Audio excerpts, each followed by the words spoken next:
Hai Sobat Sehat, ketemu lagi dengan saya Yusi Mulyawati. Pada kali ini kita akan berbincang santai gitu ya. Itu tentang informasi seketan, informasi seputar kesehatan. Kali ini saya udah ditemenin oleh Teteh yang cantik di sini ya. Boleh dengan Teteh siapa? Silahkan memperkenalkan diri Teh. Oke, halo, perkenalkan nama saya Apoteker Syafira. Saya dari instalasi farmasi Rumah Sakit Cidaras. Oke, Sobat Sehat, untuk kali ini kebetulan kita lagi di bulan puasa ya, kan banyak nih Sobat Sehat semuanya di rumah yang biasa berobat ke Rumah Sakit Umum Daerah Cidaras pada khususnya itu kan pada minum obat ya. Kita akan langsung aja ya, mumpung di sini ada apoteker, kita akan berbincang hangat tentang seputar obat gitu ya, penggunaan obat. Nah Teh, untuk pas di bulan puasa ini gimana sih aturan untuk minum obat gitu loh, terutama untuk jenis antibiotik ataupun penggunaan insulin seperti itu. Pasti masyarakat banyak yang kurang memahami gitu ya. Betul. Seperti apa itu Teh kalau untuk? Jadi kalau hari biasa kan biasanya kita minum obat itu dihitungnya jangka waktunya kan 24 jam bebas ya. Kalau hari biasa tidak puasa gitu. Jadi ketika penggunaannya 2 kali sehari berarti 24 jam dibagi 2 biasanya, berarti setiap 12 jam. Tapi karena sekarang kita puasa, kalau misalnya jadi rentang waktu makan dan minum kita kan terbatas, hanya dari jam 6 sore sampai jam 4 pagi hitungannya, hanya 10 jam kurang lebih.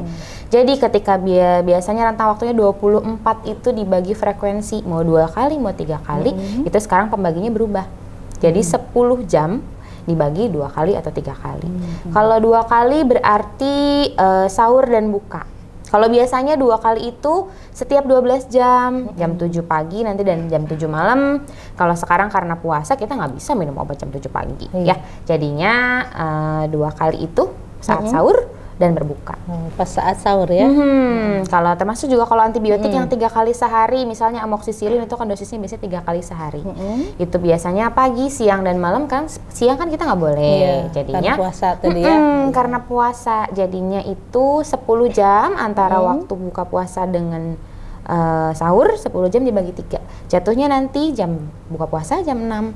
Terus malam sebelum tidur jam 10 sampai jam 11 dan yang terakhir itu jam 4 atau pas sahur seperti itu. Berarti yang paginya itu di jam 4, kalau yang 3 kali ya jam 4. Terus yang kedua kalinya sahur jam 4, sahur terus buka puasa jam 6 sore sama yang terakhirnya malam sebelum tidur jam 10 atau jam 11 malam. Oh, berarti cuma jeda beberapa jam. Betul, hanya jadinya beberapa jam karena rentang waktu kita konsumsi kan juga terbatas. Itu untuk antibiotik atau yang 3 kali ya? Atau yang 3 kali, betul.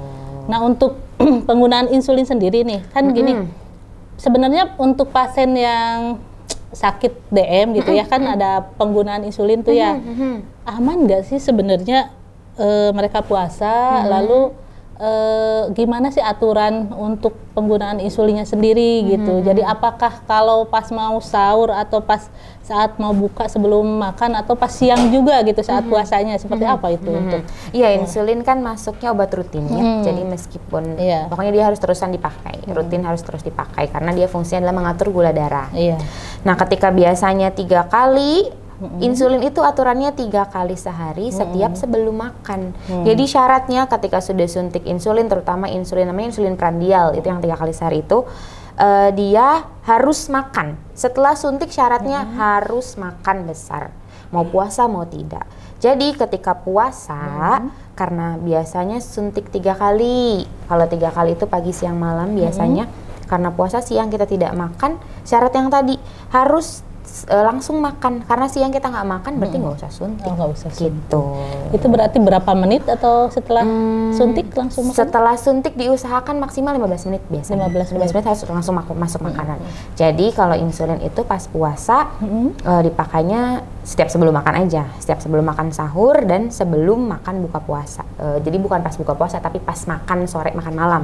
Kadang kan orang makan nasi setelah buka puasa atau nanti habis tarawih, nggak apa-apa gitu, antara itu. Pokoknya syaratnya adalah setelah suntik insulin maksimal 15 menit setelahnya langsung makan nasi gitu. Tapi aman ya yang sakit seperti DM itu ikut puasa? Aman, itu aman. Yang penting itu tadi cara mengatur obatnya aja, cara minum obat diatur. Lalu untuk penggunaan salep ataupun obat tetes mata nih, masih boleh nggak nih saat puasa? Nah itu tadi, ada beberapa obat yang tidak membatalkan puasa, termasuknya diantaranya salep. Jadi obat dikatakan tidak membatalkan puasa adalah obat-obat yang tidak masuk mulut dan tidak masuk saluran cerna. Termasuk ketika salep, kemudian tetes mata, tetes telinga, terus ada obat inhaler, obat asma biasanya. Obat asma memang dimasukkan lewat mulut, tapi dia masuknya ke saluran pernafasan atau ke saluran cerna. Jadi itu masih aman, dia tidak membatalkan puasa. Terus juga obat-obat suntik, beberapa kan mungkin ada yang disuntik ya, itu juga aman, kecuali obat-obat suntik nutrisi gitu. Nutrisi itu nggak boleh, vitamin itu dia masih sifatnya ditangguhkan sih, jadi sebaiknya sih dihindari. Cuman kalau obat-obatan yang disuntik masih boleh.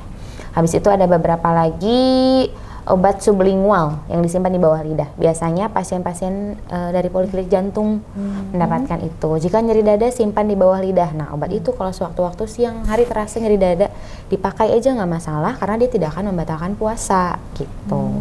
Terus ada lagi tetes telinga, tetes mata, salep, ada patch atau namanya apa ya?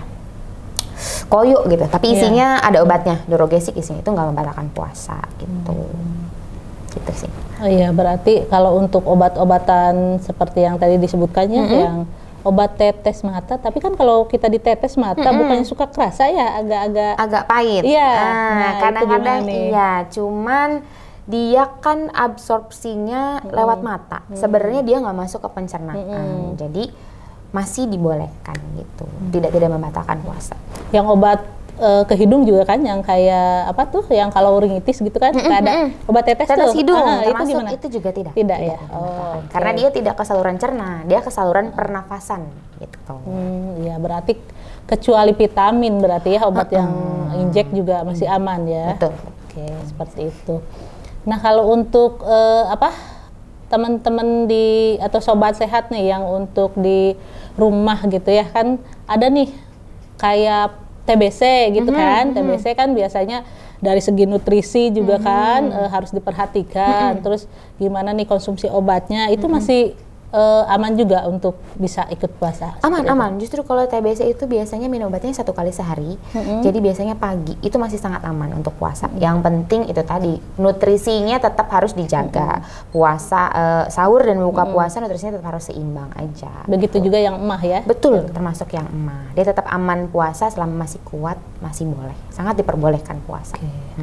Oke, sobat sehat, telah kita dengarkan tadi ya penjelasan dari Teh Sapira ya, apoteker dari Rumah Sakit Umum Daerah Cideres. Semoga bisa bermanfaat nih untuk sobat sehat semua yang mau menjalankan ibadah puasa, meskipun lagi dalam masa pengobatan begitu ya. Ternyata boleh nih puasa, termasuk yang DM juga, nanti tinggal caranya tadi ya, diatur gitu, cara pemberiannya, waktunya, yang biasanya 3 kali tadi jadi 2 kali, terus yang biasanya siang minum ditarik ke pas buka gitu ya, jadi sahur, buka, malam kalau yang 3 kali, yang 2 kali sendiri tadi di sahur sama di buka gitu. Begitu saja mungkin ya untuk pertemuan kali ini. Nanti kita akan berjumpa lagi di info seketan selanjutnya. Oke, sobat sehat semua, demikian pemaparan dari Teh Sapira ya, apoteker Rumah Sakit Umum Daerah Cideres. Kalau nanti sobat sehat ada yang mau ditanyakan seputar obat, bisa menulis di kolom komentar ya. Silahkan, nanti akan dijawab sama pakar-pakarnya sesuai dengan info seketan waktu itu. Terima kasih sobat sehat semuanya.